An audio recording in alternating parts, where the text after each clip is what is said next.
Sa isang matapang na pag-amin ay kinumpirma nga ng aktres na si Liza Soberano na matagal na silang hiwalay ng dating ka-love team at boyfriend nitong si Enrique Hill.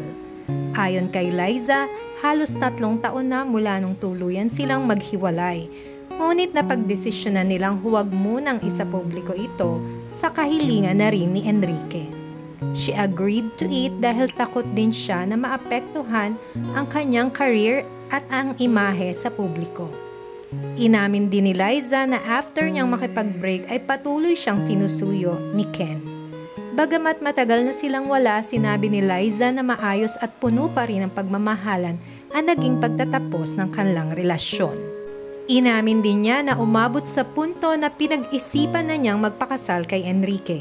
Ngunit kalaunan ay napagtanto niya na kailangan niyang hanapin ang kanyang sarili, kahit na ang ibig sabihin nito ay tuluyang maghiwalay sila. Pahayag nga ni Liza sa interview, "That's not to say he is a bad person.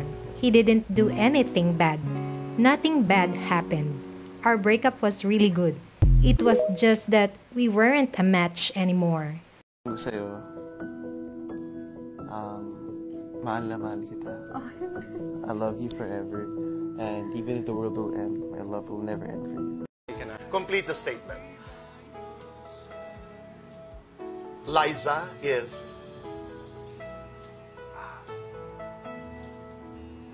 she's my life.